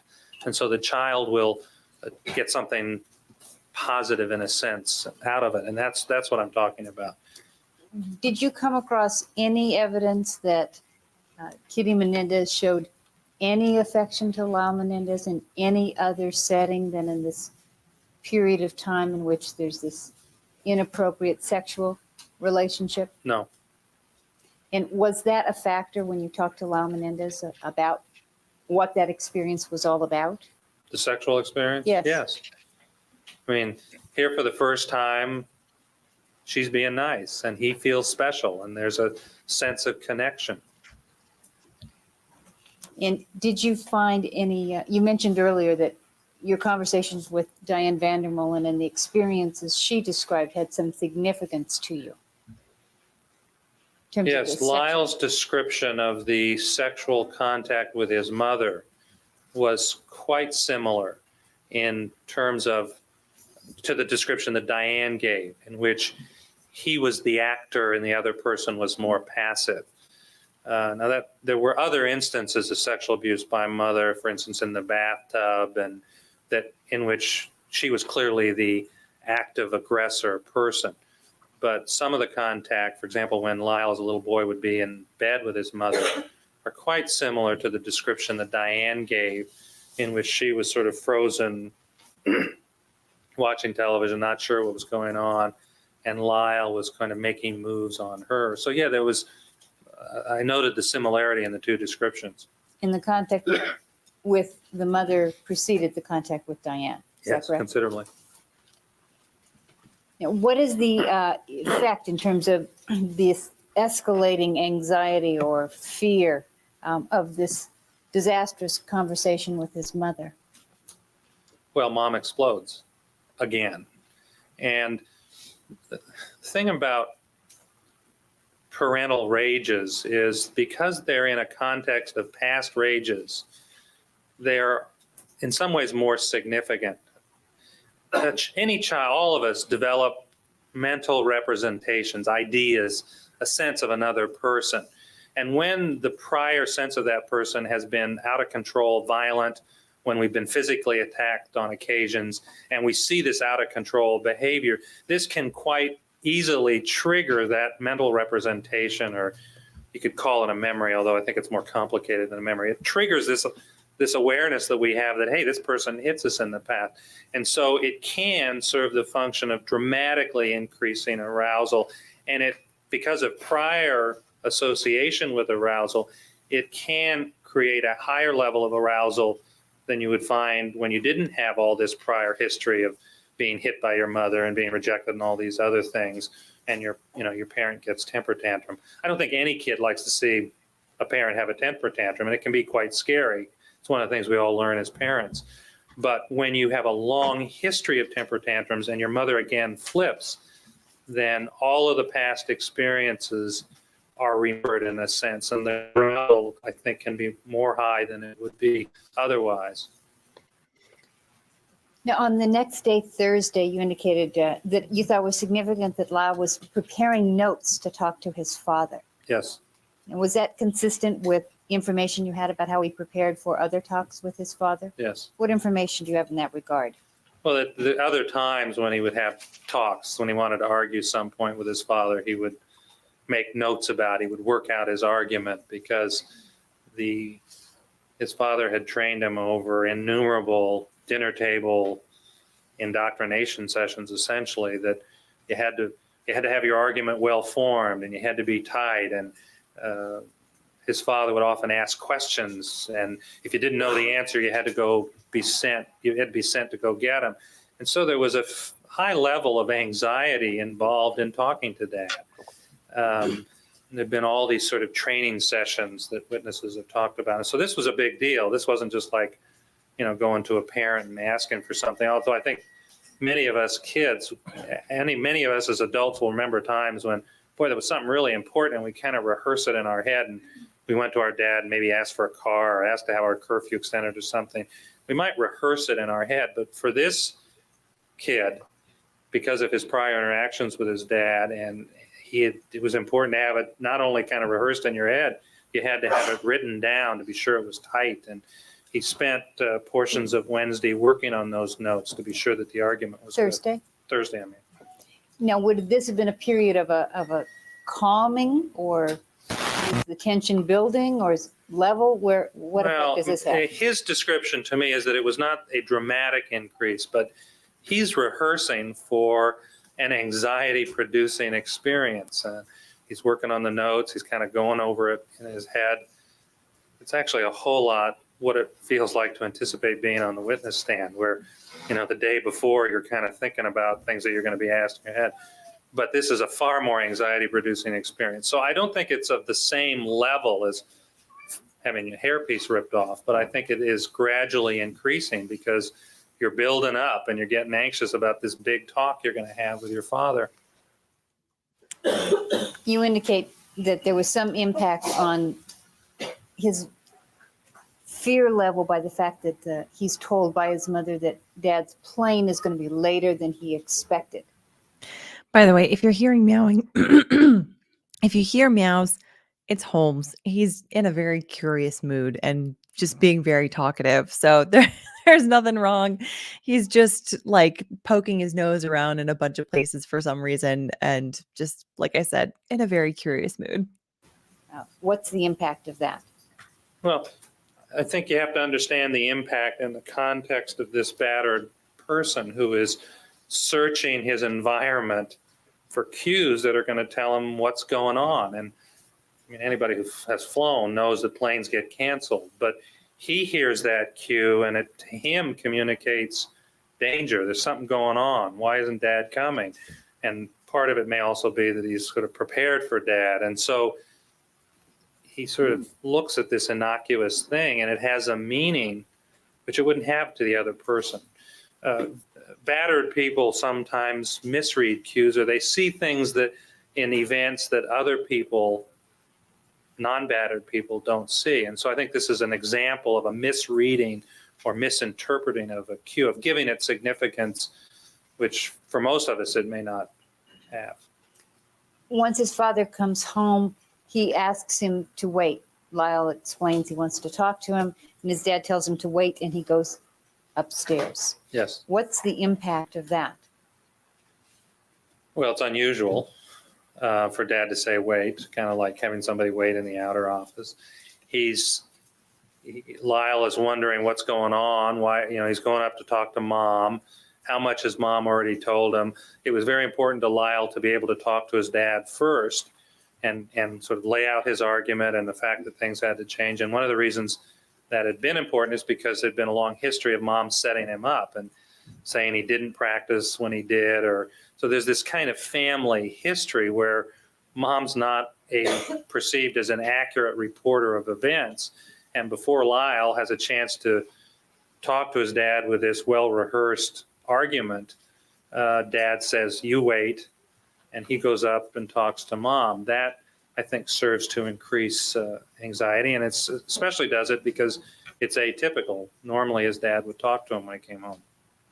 Now he comes downstairs and he hasn't changed. And Lyle had testified that had some significance to him. Is this a reading of cues again? It's a reading of cues through the lens of this kind of hyper-vigilant, battered person who is perhaps giving meaning to events, making them far more significant than they actually are. And so the implication of dad going up to change, not changing, is that he's been up there, and I think it was 45 minutes, but it was some period of time. It wasn't just 5 minutes, it was an extended period of time talking. That's a danger signal.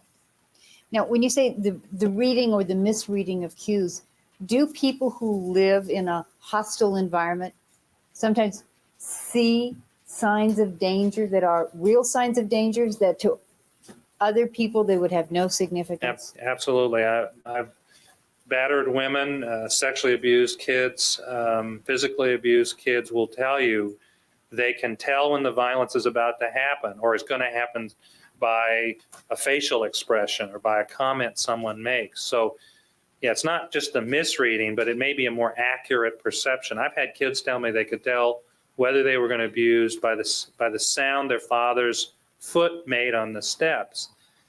And in fact, they were abused. So it's, what they develop, that, how they're able to get those cues, I don't think we necessarily understand, but it's clear that battered people report that they have that ability.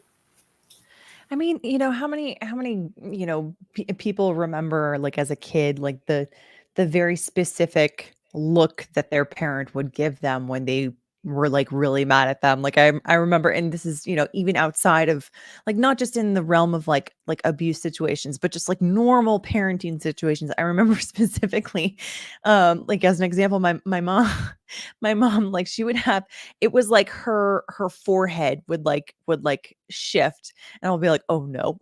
like her hairline would go back or something because she had like raised her eyebrows, and I would just be like, "Oh, mom's really pissed." Like I still remember like that very subtle movement and knowing like I'm in a lot of trouble. So I can imagine that someone who is hyper vigilant because they're in an abuse situation, that would be even more, like, there would be probably more cues that would be even more subtle, that would have more specific meanings for kids like that. There's so much that he's saying that just makes so much sense. Once he comes down, But as always, cross-examination, that's where the rubber hits the road. We'll see how this testimony holds up on cross. stairs, they have this talk, which Lyle has described. What was significant to you about the talk in which Jose basically says, "I'll do what I want with my son"? I think there's several things. I think one important ingredient when Lyle told me about it was that he didn't feel he did a very good job. He was nervous. He felt he wasn't making a good argument. He felt that his dad was kind of leading him on, and that's how Jose behaved at business meetings sometimes, that he would let somebody go on and kind of work themselves into a corner where they could be cut off. And this is what it felt like to Lyle. And then when father says, this is none of your business, and what I do with my sons, which is a very strange way to say it. He's talking to his son. He's talking a depersonalized way, as if he were talking to me or a CPS worker. He says, it's none of your business what I do with my sons. Almost talking to him as if he's an object or a piece of property. And what is the effect of this conversation? This making the notes, the plane's late, Dad says, wait, comes down the stairs, he hasn't changed, and then the conversation. What's the effect on Lyle's fear level or anxiety level at that point in time? Well, it's very high. And his dad says things to him like, we all make choices. I mean, it's a threat. It's ominous as Lyle, especially Lyle with all of his experience, hears it.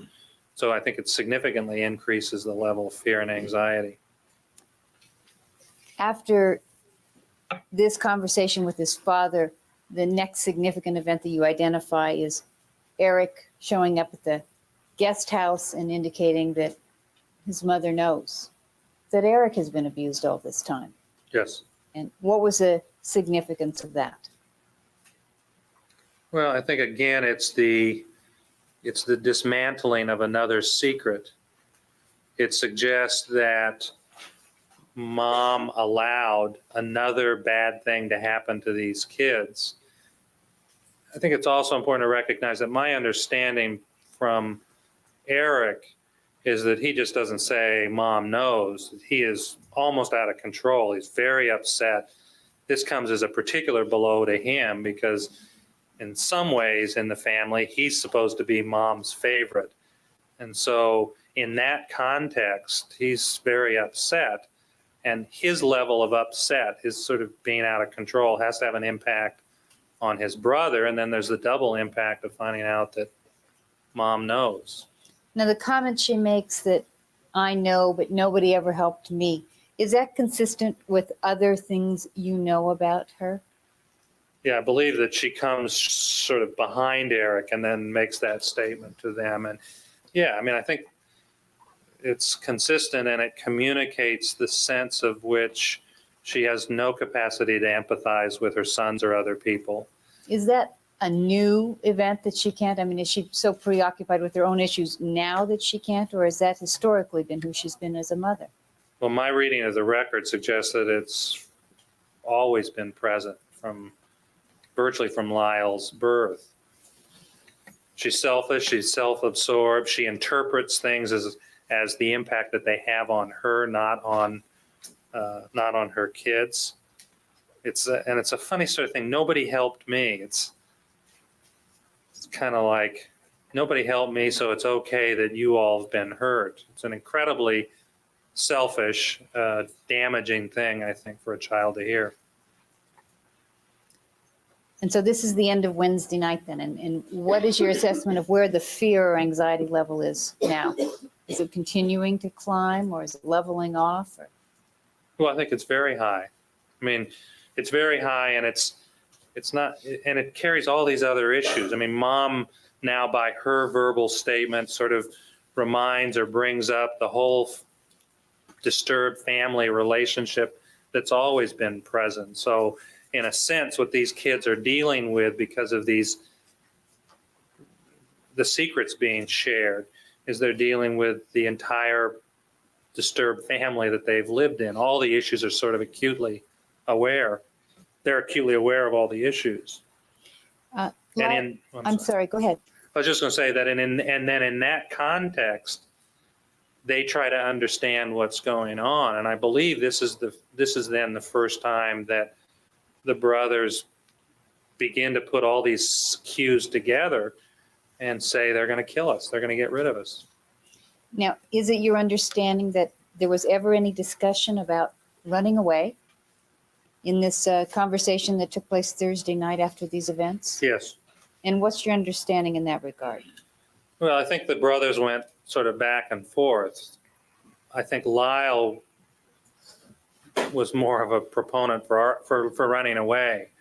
And you have to realize that Lyle was in a different life situation than he had been for many years. His dad had bought him a condo. He was going back to Princeton. He had a girlfriend. I mean, he had he had sort of another referent, if you will, another sense of how he could live. And his brother's saying, no, it's not going to work. And, dad's got all these contacts, which dad does, and dad flies a lot. And so they kind of go back and forth talking about what their options are and basically trying to decide whether or not, running away is an alternative. But they try to make that decision in the context of a family history in which their father has been perceived all of their lives as incredibly powerful.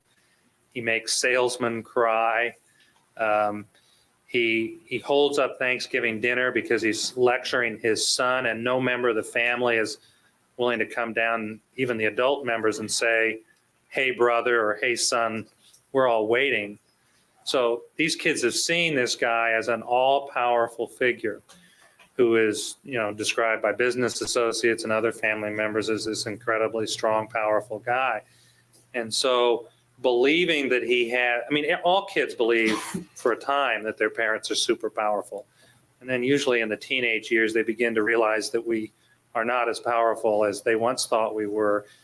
These kids have this whole added sense of power. And Mr. Menendez has made it a part of mythology. He's connected himself to Roman soldiers and to Patton, and he's talked about the greatness. And so it's not only all kids perceive their parents as powerful, and this guy is in fact someone for whom being powerful or appearing powerful is very important, but there is this whole added mythology. And so they're trying to decide whether they can run away or not, and that doesn't seem like much of a solution, and it doesn't seem like it's possible because of who their dad is. It's the little bit about Patton. Nico Kiski. I noticed that too. This was the first time that anyone, I think, mentioned in this trial that he would talk about General Patton, who, if you're not familiar, he was one of the big American generals in World War II, very successful, very well known. If you've seen the movie Patton with George C. Scott, it's a really, really great movie. The one problem, I guess, I mean, there are a number of historical inaccuracies in that movie, but like the one that sticks out to me the most is the fact that his portrayal of Patton is, of this guy that's like very gruff. He's got a very low voice. And if you listen to actual speeches by Patton, like actual historical speeches, there's some footage of him, and his voice is actually much softer than was portrayed in the movie. So I wonder, that has me wondering if Jose Menendez, the way that he talked about Patton, did he talk about him as like the George C. Scott version or the historical version? Because either one like has there's a lot of overlap, of course, in the success, the military success, and the controversy also of like, there was a controversy of him like hitting a soldier at one point and basically telling him to toughen up. But like there's that kind of stuff. There's still a lot about him that was very, very admirable as a general, as a wartime general in particular. But anyway, it has me wondering like which version, because when did the Patton movie come out? Hang on. I'm sorry. Now I'm on a now I'm on a little bit of a rabbit hole. I promise that we'll get back to the testimony. The George C. Scott version, it had to have been before. Come on. Yeah, 1970. Okay, yeah. So that was like long out. Oh yeah, thank you, Nico Kiski. Yeah. Also, but yeah, the IMDb verifies that too. So that was definitely out for a long time before any of this kind of stuff happened, or before the death, at least, of Jose and Kitty. But anyway, so yeah, it has me wondering which version would he talk about. Anyway, sorry. We can go back to it. Do they have some information about their mother's tracking abilities and ability to find people, which would have an impact on their assessment of whether there's a place they could go and hide? Yes, they know that their mother, through looking at credit card receipts, was able to find the identity of the person that their father had a long-term affair with. They know that she, Mrs. Menendez, identified the person, went and confronted her, and talked to her several times on the phone. Yeah, we would just strike the part about Mrs. Menendez and the credit card receipts being hearsay. All right, objection sustained. That portion of the answer is stricken. Your Honor, it's not offered for the truth of the matter, but as a basis for his All right, well, as a he can- foundation for his opinion. He can indicate that he had information and then go ahead without referring to the specifics. So is it your opinion they had information which would lead them to believe that their mother was capable of and willing to engage in tracking of Yes, people? yes, but it's more than that. She also, and they didn't understand why, had information about them. Eric told me that for a while he thought his mother might be a witch because she seemed to know things about him that he didn't have he had no way of knowing how she knew it. And it was only until sometime later and after their deaths that they found out that Eric's phone had been tapped. And so, yeah, I mean, they're having this conversation in this sense that mom's got some special abilities and she's got some way of finding out information about us. Mr. Menendez used to find out about tennis performances when he wasn't present. And Lyle was always surprised that he had such accurate information. So the parents had demonstrated in pretty specific ways that they had a lot of power and had the ability to get information and to track people. Were there also messages of fearlessness or being impervious to pain that they received from both parents? Yes. And would Jose demonstrate his ability to withstand pain as a demonstration of his powerfulness to them? Well, in the context of games, early in Lyle's life, they would bite each other and see who would give up. They would go to the bottom of the pool and see who could hold their breath the longest. And there were other kind of pinching, infliction of pain exercises in which his father sort of demonstrated that he was stronger and could take more. His mom was apparently, in fact, strong. I mean, was the kind of person who at one point lifted a bureau that her husband didn't think the two of them could move, and she had moved it herself. And she built fences, and she was perceived, I think, as a powerful person. And then Lyle had been hit by her even as an adolescent. One time a car turned around, and so he had experienced the physical abilities of both parents. Now, they have this discussion on Thursday night. Running away is ruled out. They make the decision that they're going to go buy guns the next day.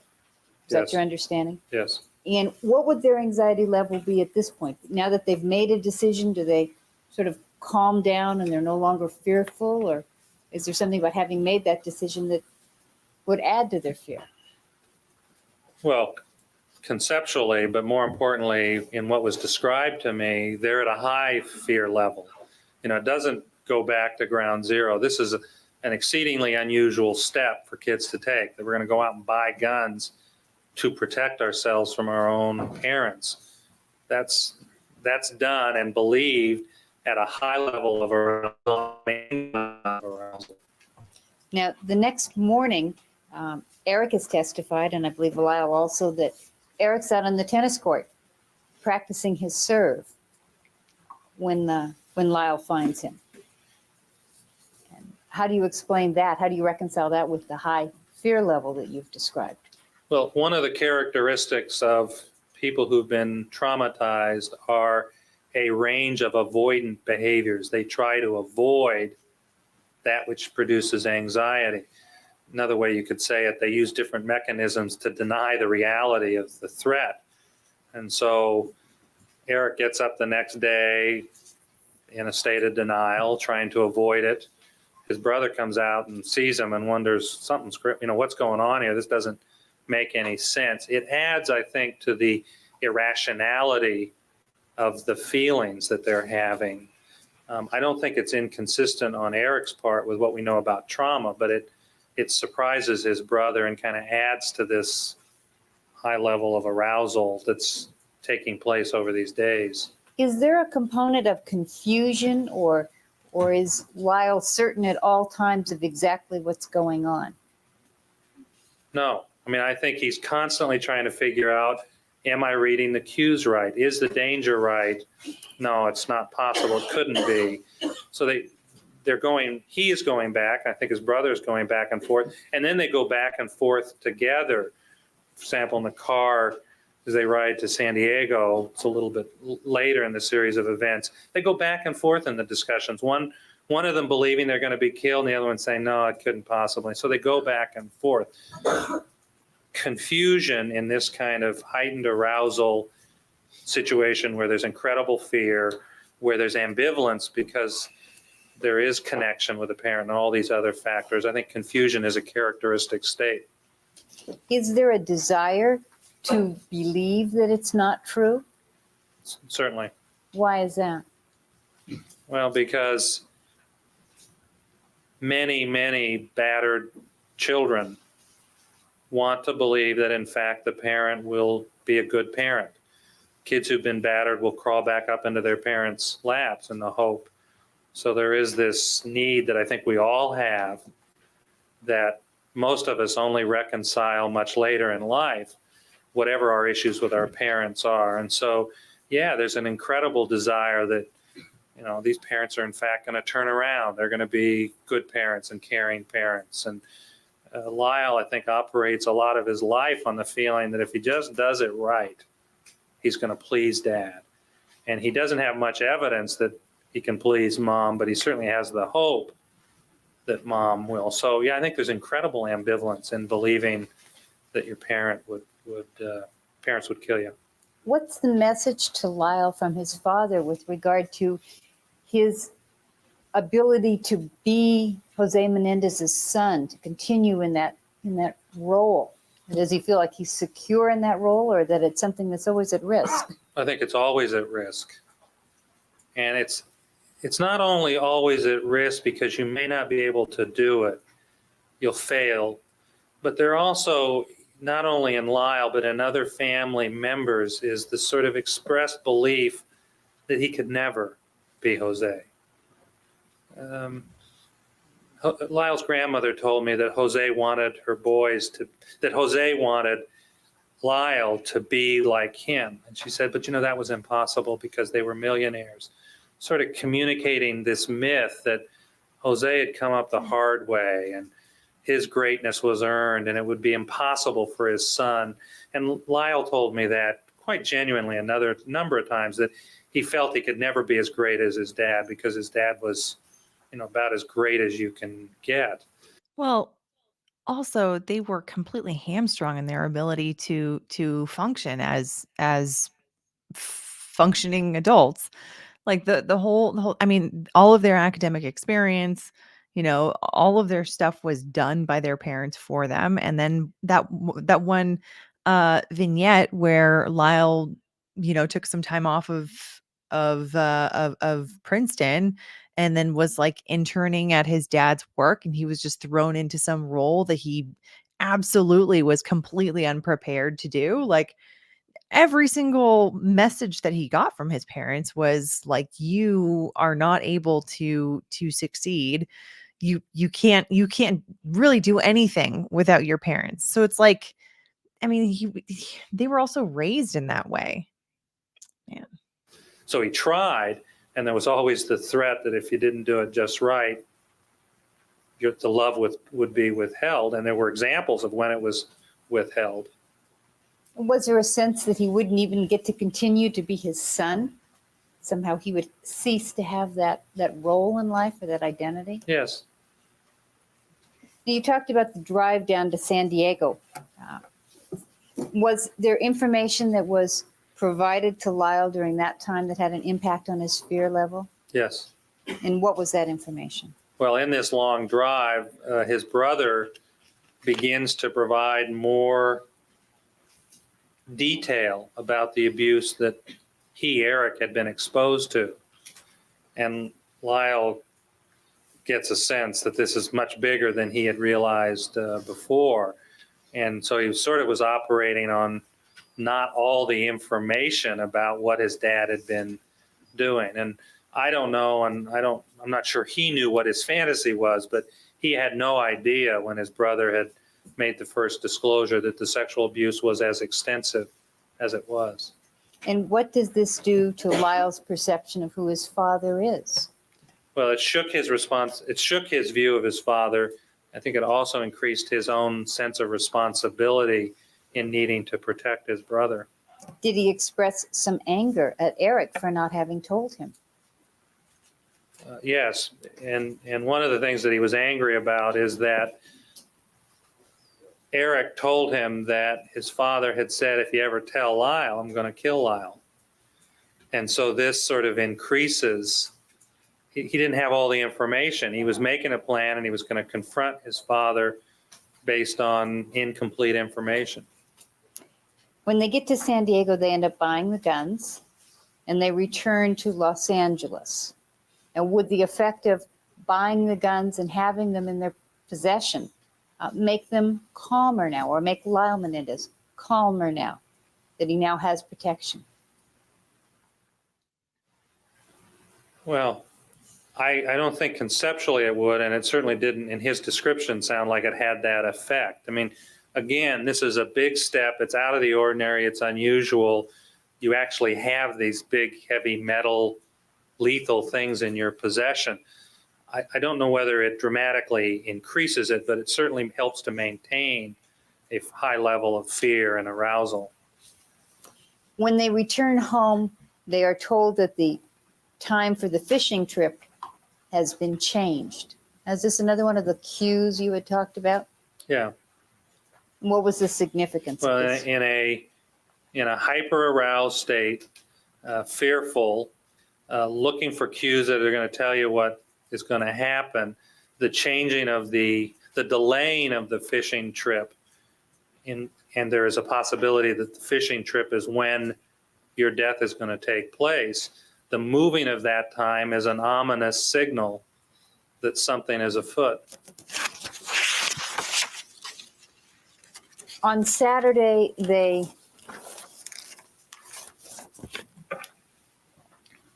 go to another gun shop to buy different ammunition. Is that correct? Yes. And they stay away from home so that they can miss the fishing trip. Yes. And what is the effect of the sequence of events on Saturday morning to their fear level, or to Lyle's fear level? Well, again, I think if I understand it correctly, the trip to the gun store is to get more information about ammunition. That sort of, again, I think increases arousal. This trying to avoid the fishing trip, where there is a concern that that's when the event may happen, talking about that and trying to avoid that and staying out, all I think contributes to these two kids kind of playing off each other and increasing their level of fear and anxiety.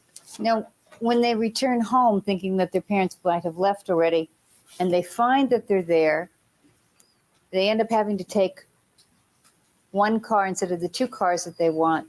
And then when they arrive, it's a small wooden boat, Right. as they describe it. Were these events of significance in terms of their assessment of Lyle's assessment of the situation and his fear level? Yes. And what was the impact? Well, one of the things that struck Lyle is that this is not the type of boat Dad would normally go on.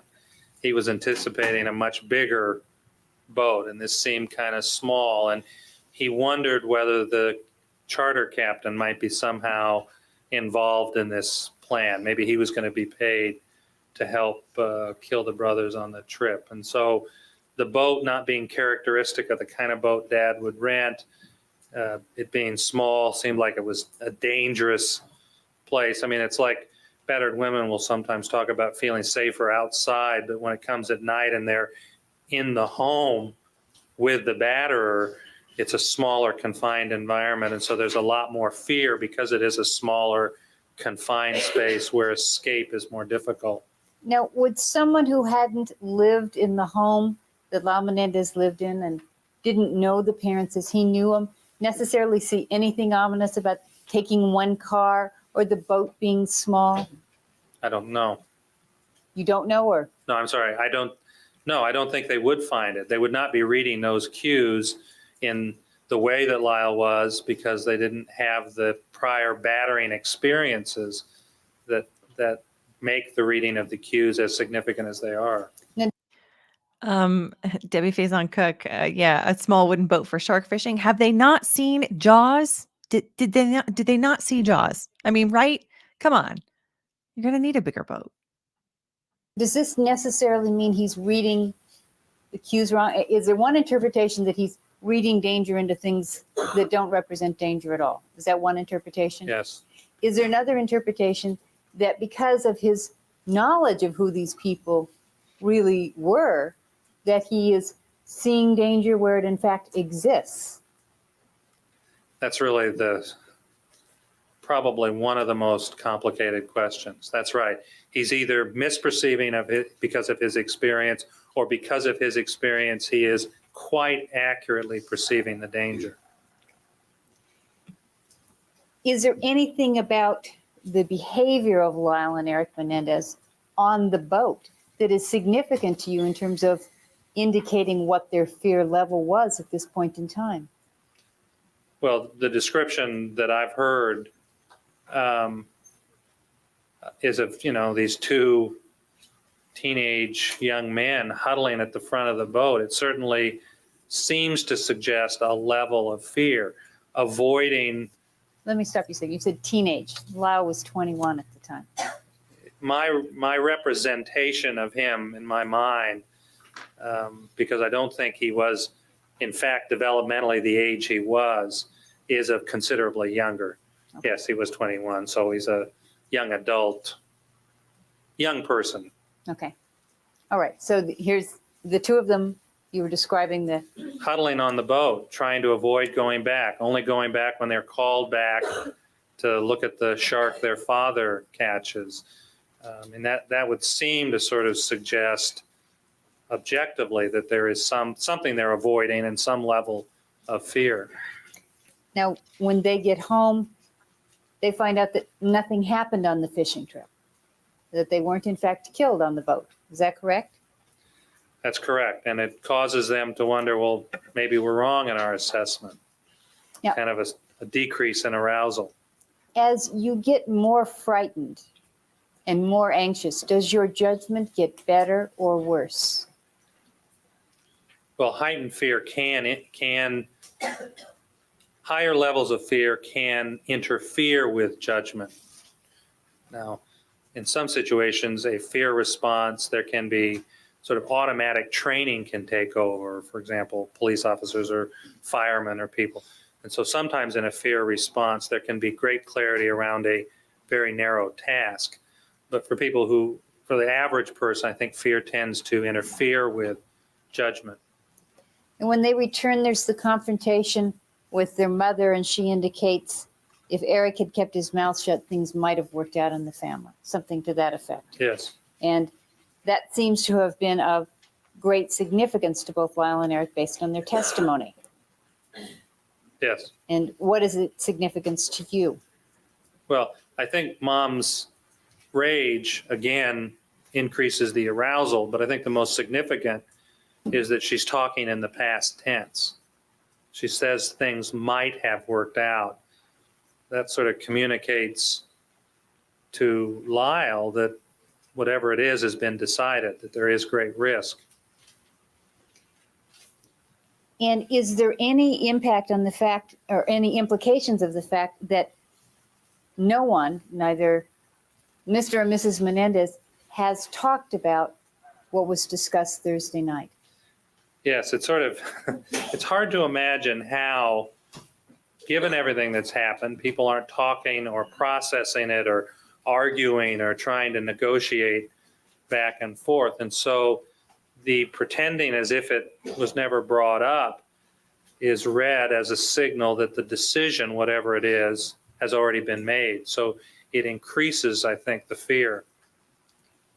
And the next morning, Sunday morning, Lyle is told by his brother that his dad attempted to break into his room. Is that correct? Yes. And what? Wait, hold on a second.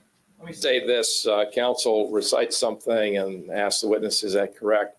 Let me remind you of what I said before, that the witness is relying on information provided to him, some of which was provided to you as well during the course of the trial. You saw witnesses testify as to certain events and other things that have been provided to the witness outside of the courtroom that you yourselves have not seen or heard. He is assuming these events occurred and as they are described and accepting that, then he is forming certain opinions about things and giving you his interpretation and opinions about things that may or may not have occurred. It's up to you to decide whether these events occurred and ultimately how to decide this case based on all the evidence presented, including any expert opinions that are presented to you. And I'll give you more information about how to treat expert opinions at the end of the trial. But basically, it's important to understand that he is just making assumptions that certain things occurred a certain way in order to formulate certain opinions about these events. Right. Thank you. I believe you read the testimony of both Erik and Lyle Menendez, that they indicated that the next morning, Lyle is told by Erik that his father attempted to break into his room. Is that correct? Yes. And then there are a series of events that appear to be innocuous, that seem to be of significance to Lyle. His parents don't respond when he says hello to them. He asks for a camp, the phone number for a tennis camp, and his father says, "What does it matter?" What is the significance and the impact of those events? They appear to be innocuous. Well, in the context of a battered person and in the context of the events, not saying hello is pretending like you're non-existent. Saying that this camp that dad wanted you to go to, you're going to get the number, and dad says, forget it, what's the point now? Communicates to Lyle again that the decision has already been made of what's going to happen. And then he receives a phone call from his friend Perry and is told that his father has lied about him being home. And his mother proceeds to tell him that he can't go out that night. Is that correct? Yes. What is the significance of those events? Assuming those events happened, what is the significance of it? That's essentially the question. It communicates that, I mean, why would dad say he's not home? He was there, he could have taken the call. It communicates that something's afoot, or at least to Lyle it means that something's afoot, something's wrong here. Mom then says, you can't go out. Something's going to happen. You need to be around. Don't go out, stay home. Those are all sound very risky and dangerous. Now, are these events taking place where he is at just an average emotional level, or is he hearing or experiencing these events at a greatly heightened level of arousal? Before you answer that, let me see counsel at the sidebar just for a moment. Dr. Conte, I believe we were talking about the point in the series of events where Lyle has indicated to you and has testified here that he's told by his mother that he can't go out. She's stuttering. His father is involved in this. What is your opinion with regard to his level of fear at the time that this conversation is taking place? Exceedingly high. Now, has it continued to climb throughout this period of time overall, although there's been times when it's dropped down and times when it's leveled off? Has the overall pattern been one of building? Absolutely. And is there research or is there information about the effect of fear on people? We talked about in terms of the clarity of their perceptions, but is there research that indicates that there's an impact of fear on people's behavior? Well, there are a range of possible impacts on behavior. Some people who are in fear freeze. They can't do anything. Other people may take some action to try to either reduce the fear they're feeling or to deal with that which they are afraid of. Is fear in a person who has been subjected to abuse, or let me rephrase that. Do people who have been subjected to abuse sometimes perceive their environment differently than those who have not been subjected to abuse? Certainly, And you were talking about the battered woman syndrome, is that correct? yes. And there are particular characteristics of people, of battered women. Is that correct? Yes. And can you tell me basically what those characteristics are of women, adult women who have been in battering experiences? Well, sure, they're more likely to have high levels of fear and anxiety, a sense of powerlessness and isolation. What's the importance of the isolation component of that? Now, the isolation is that one of the consequences of violence is to feel that you are different than other people, to feel that you can't reach out to other people, that there's a negative consequence to reaching out to other people. So you don't have other people that you can check out things with or, escape with or see if you're perceiving things right. You have this sort of, it's almost a tunneling that takes place where you don't see external, what I would call reference, external points or people that you can talk to check out what you're feeling and what your resources are and what your options are. What other characteristics do we see in battered women? Well, as I think I mentioned, there is efforts to avoid, sort of avoidance, which may be through denial, or some battered people will drink, or they'll develop psychological symptoms that serve to kind of avoid that which causes tension. I believe you mentioned hypervigilance before, which is this scanning the environment for cues. Sort Is of that super correct? alertness. And then is there another area which you've referred to as perceptual anomalies? Yeah, that's a What's hard one to explain. It's what I mean by perceptual anomalies really are a set of beliefs or perceptions that color your view of the world. For example, battered people may believe that the person who is battering is a super powerful individual. In this case, for example, Lyle's father had talked about having mafia connections and not being afraid of a mafia figure while other people were afraid. Battered people will often tend to believe those kinds of claims because their view of the batterer is as this super powerful person. They will also have perceptions about themselves that they are less skillful, less able to do things than other people, that they have fewer resources. They may believe other things like they deserved to be battered, or they may believe things like cheating is okay, or anything the batterer does is all right because the batterer is a special person. These are beliefs and sort of perceptions that are conditioned or altered by the experience of living in the abusive environment.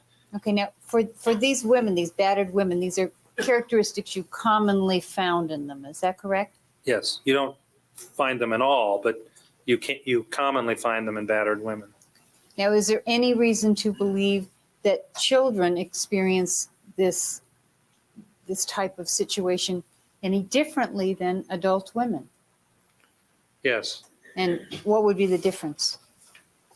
Well, I think the effects for a battered child are far greater because the position of vulnerability, of weakness relative to the batterer is so much greater for the child. Many battered women, this is not true of battered women who were abused in childhood, but battered women who don't have prior abuse histories come to battering with other experiences, the experiences of a non-battering family. They may have work, they may have gone to school, they may have had other success experiences in life. Children don't have that when they're battered in the home. So again, there aren't these external reference points. So it's not an issue of what's worse, because both battering of women and battering of children is bad, but it's that the effects of battering can be so much more pronounced on children because of their inherent vulnerability, youthfulness, and lack of other world experience against which to balance what's happening to them. Now, given what you know about Lyle's history and Erik's history, and what you know about what Kitty and Jose Menendez were like, do you have reason to believe that Lyle Menendez may have perceived reality differently than someone who had not lived in that family?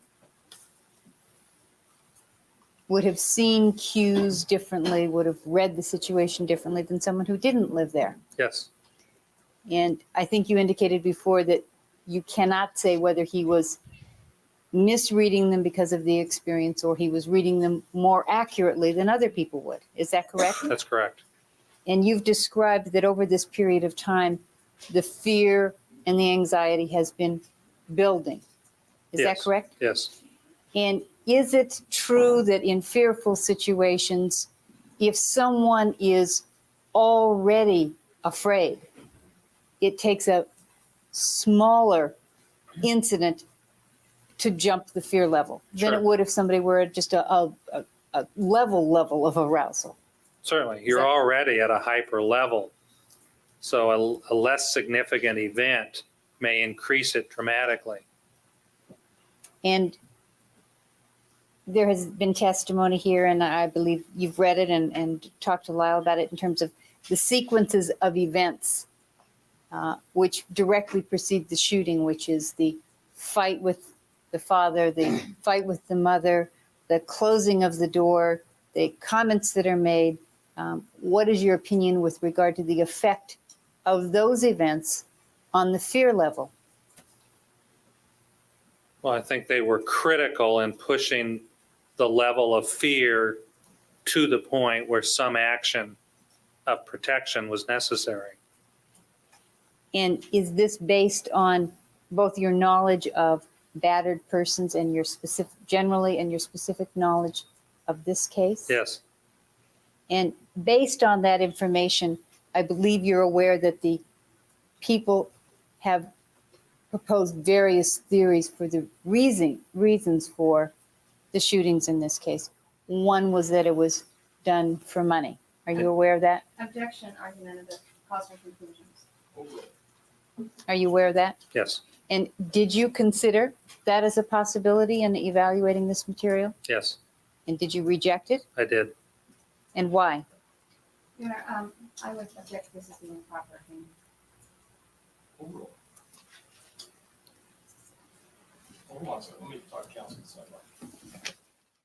All right, the objection to the last question is sustained, and also the court will sustain the people's objection to the immediately preceding question and answer, and those are stricken. The jury's admonished to disregard them. Thank you. Dr. Conte, based on the information you have about Lyle Menendez and his relationship with his parents, do you believe that he hated them? No, I don't think he did. Did you see any evidence of hatred toward either of his parents in any of the material that you reviewed? No. Did you see any evidence of anger? No. The events that he has described in the course of his life are mean-spirited at best. Would you agree? Objection, improper characterization. You'd have to rephrase the question. He has described acts of physical and sexual abuse and of psychological maltreatment. Is that correct? That's correct. And have you evaluated other individuals who have experienced that type of trauma in their life. Yes. Would you expect that someone would be angry as a result of it? Is that always the result?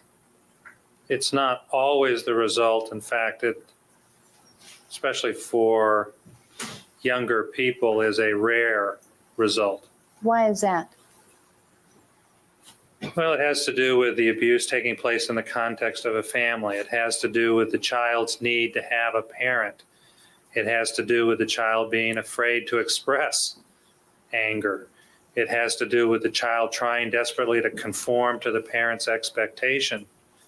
The anger we see in survivors, adult survivors, tends to be in adults who are considerably older, who have in fact broken away from the family, have reached some level of independence, and are in the stage of beginning to process the experience that they have had. But so generally, I would say you don't see high levels of anger and hatred in younger victims. On occasion you do, but generally you don't. Did you, to the contrary, see evidence that he loved his parents? Yes. And what evidence did you have of that? Well, I think most significant is his positive efforts, his positive comments about his parents. I think his efforts to protect them, even during the evaluation and during his testimony when he's telling the jury about the bad things, there still was an effort to protect them. How was there an effort to protect them? Objection improper. What Rephrase the question. What do you mean by an effort to protect them? I think Lyle has a tendency, which I noted in my contact with him and in the testimony that I saw, to minimize the significance of what was done to him, to try to excuse what was done to him. I think that effort to protect is a kind of love for his parents. Why would he do that? Objection improper speculation. Sustain. Sustain. Have you seen in other victims an effort to protect their parents? Yes. Why does that occur?